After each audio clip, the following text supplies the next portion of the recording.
And basically, I talked about on Sunday, like, for example, this being a game board that we're in, or a game. I'm not really saying that it's a computer-generated thing, but just playing with that concept a little bit. And this I kind of drew out today based on that. So I want to go over this a little bit because I want to try to bring it into sessions more.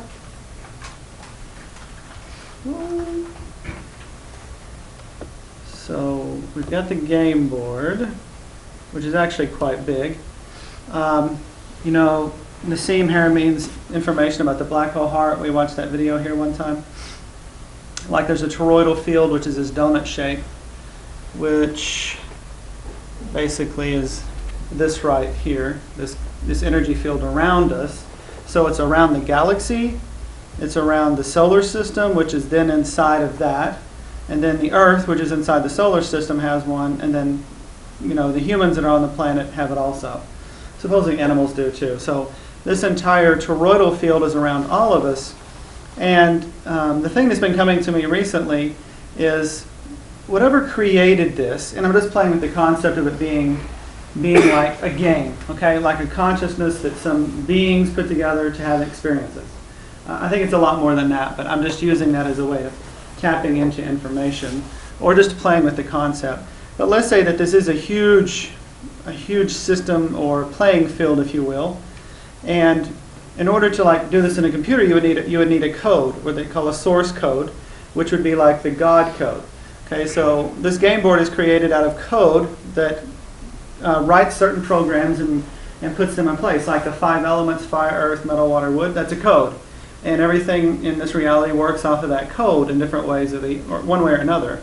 Feng Shui is another code that we unconsciously work from, as is astrology is another code that we work off of, or a program. And the thing that's been coming to me is that this source code is omnipresent in everything. So it's like we're way inside of this, way inside, right? So we're actually born inside the system, and we're made of the system. So it's almost like we're a part of that. So whatever's in the system, we have within us too. So that whole concept of the nested Russian dolls, where each smaller piece has the information before. So that means that we're deep in the program, but we're also part of the program because we're inside of it. We came from it. And not only do we have access to source code, it is woven into our very being. So to me, that's that omnipresent thing. It's like the code that creates reality is in everything, and you can't separate it from us. So that means that we not only have access to it, but it's woven into our very physical being, our DNA, which means that we can use it. So here we have the solar system and solar system. Astrology being a limited program that when you come into your astrology, when you come into this life, hey Marcia, whenever you have some water? No, I just had a damn call. Okay, that's okay. Let's see if you have something. Change it. Okay. So when you come into this reality with your personality, the astrology that helps make that up, is it limits you in a certain way. So you have these certain characteristics, and these characteristics affect you on a mental, emotional level, but also on a physical level. So the thing that's been coming to me more and more is just your very being is going to have limited physical aspects to it. So in other words, let's say I'm a Capricorn. Capricorns tend to be pretty driven people. They tend to sometimes be stubborn.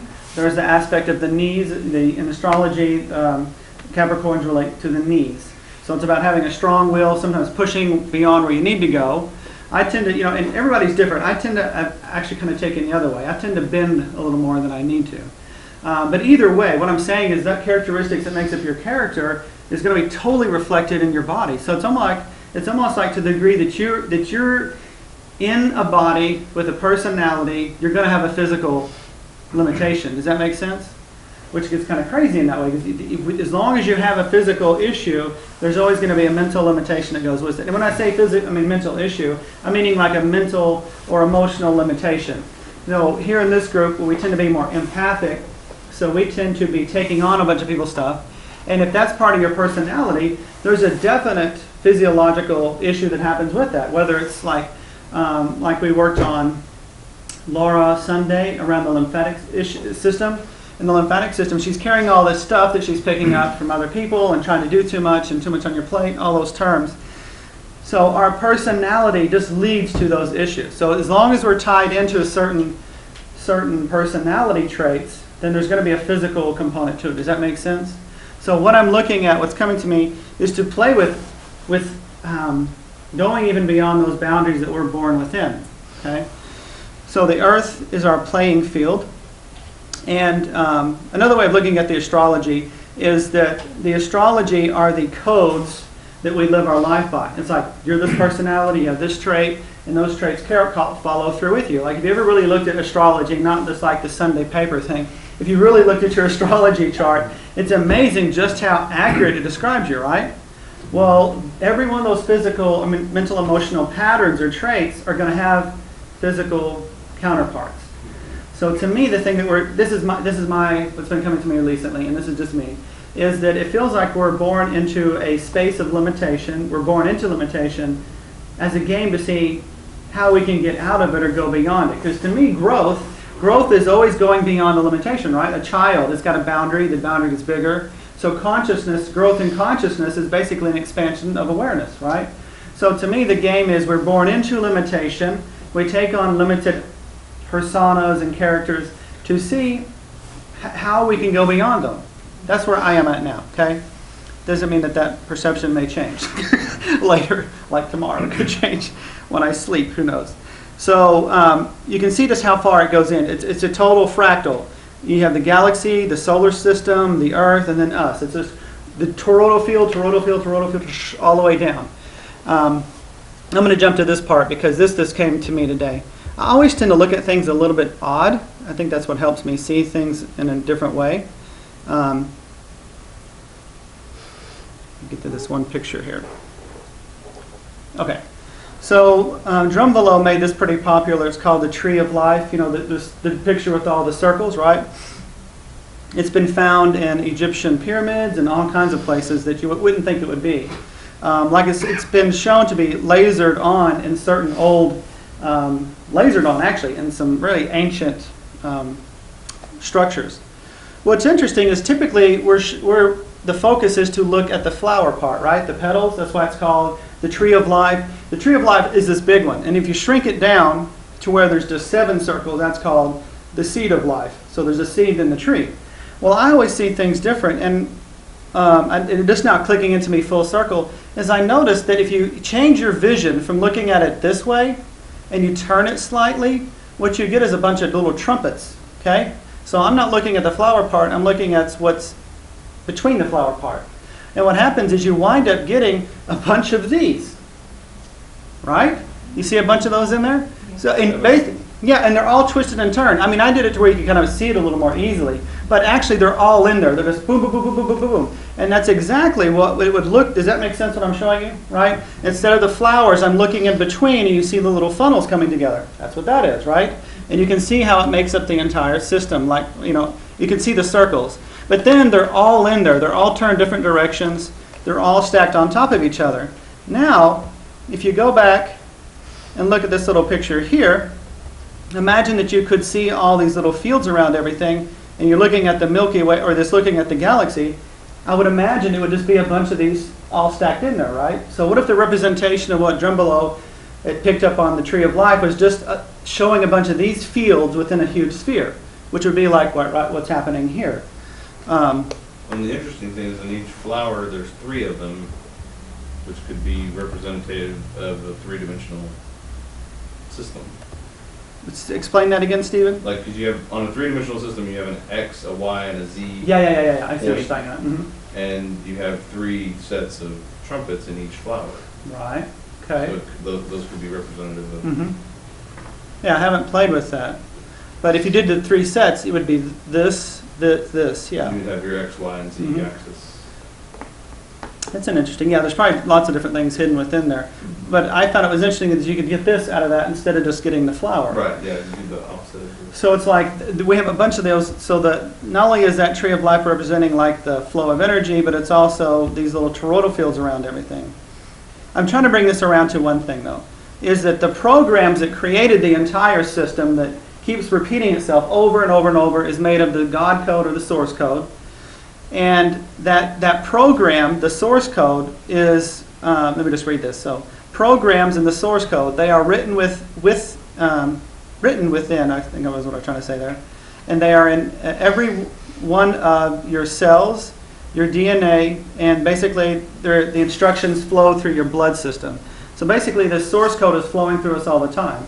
And if we're born into like certain astrology or personality traits, then it's going to manipulate the source code and tell it what to do. Just like if I put a program in my computer, it's going to take the code there that my computer operates on, but it's going to make it do different things, right? Does that make sense? So the program, and here's another aspect of that, is the programs tend to lock you into repeating certain limiting choices, okay? And the thing that I'm going to kind of bring this around to tonight that I want to tap on and play with is that by changing your choices, you can then change your DNA in the physical expression, okay? Just like I can wake up in the morning and decide not to go exercise, or I can wake up in the morning and decide to go exercise, and by taking a different path, I'm going to change something in my body, right? But if I'm stuck in a pattern of not doing a particular thing, I've got to get out of that old pattern of automatic choice, okay? So programs equal creation. So whatever programs we have are going to make the physical body be a particular way. Your programs, your astrology, your ancestry, which is just another program you received from your parents, make up your body, and physical malfunction comes from limiting programs. So Deborah last Sunday brought this little, she like in her yard, and they found like the little seed. It's a pecan seed, no, acorn. So the seed, the shell had kind of cracked off of it, and it was growing a little thing. So the seed already has the program of what it's going to become, right? You don't have to tell that seed what to do. So that seed has a very specific program, and as a result, it grows and becomes a particular thing, the result of the program. And when you ingest that, you're taking in the information. If you're looking at this like a computer program, I'm just playing with the concept a little bit, right? So when you ingest something, you're ingesting the information that that plant or that thing has been holding on to. And if we take in, and if we take in things on it, you can sit up here by Stephen if you want. And if we take in negative things that are not from nature, that's going to have it's going to have a particular override on the DNA in the physical body also. So basically, whatever you eat is also working to reprogram you or take charge of your DNA. So whatever you take in via the five senses, that's also what you see here. Because basically what you're hearing right now, that can change a program you might have from limitation. So we're always working on that in this group. We're working on going beyond our limitations.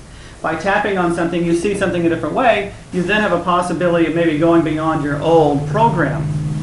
So whatever you take in via your five senses changes your DNA. It can rewrite you, okay? Now that can be very subtle or it can be very strong. So you better be very aware of what you're taking in and what the result might be. So if you're taking in something negative, the seed of that's going to grow in your system. Does that make sense? I'm throwing this kind of out in a new way. I'm going to readdress it Sunday once I've played with it a little bit. But here's the key. Here's one of the main keys. Is conscious choice is the key to changing a program and your DNA, which is basically physical manifestation. It's not only conscious choice, but it's faithful action. And so conscious choice plus faithful action equals changing your manifestation or your DNA. One thing that I was looking at, Bambi, here, you know the tree of life here? Mm-hmm. You know how they're always looking at the petals of the flower? Right. If you turn it and look a particular way, what's between the petals are these cones, okay? So basically what you wind up having is a bunch of these nested within that, so you can look at it in different ways. And going back up here, I'm just catching Bambi up a little bit. So if you go back up here, and here's our Milky Way, which is one of these, and then you have the solar system in it, and then the Earth has another field. So that tree of life could just be a representation of here's the huge field and a bunch of them shoved in there, right? If you looked at it that way. So we're looking at that, and that the code that created the universe is what created us, because we're in the exact same system that we're in, which is, so the system is going to keep reusing the same program, but it's going to be altering it based on, for one thing, astrology and all these other factors, ancestry. And each one of those limiting factors will limit our DNA and rewrite us in particular ways. So what I was talking about, Bambi, is like say you're born with, like say you're a stubborn Capricorn. And that the knees relate to Capricorn. So if you're a stubborn Capricorn and you're like locking your will and trying to force your way, you're going to have knee issues eventually. So the astrology is going to affect your physical body. So in a way, to be completely free of physical malfunction, you have to even loosen yourself from the instructions of what your astrology may be saying. Okay, now that may sound crazy, but that's just where I'm going. It's like loosening the whole thing. I don't think that's crazy at all. So, yeah, that's what I think, is to go. So it's like, and that's what I was saying, is like we come into limitation and then we're here to see if we can get out of it. And I still haven't found something. I came across something years ago that talked about that as we change, we're actually changing our solar system. It's not just the solar system tells us how we are. We're changing the whole thing. So the idea where I want to go with this is playing with when somebody has a particular issue. We did it pretty good with Laura. You know, Sunday we talked about Laura. It's like that little writing in her head that says something is going to have the physical manifestation.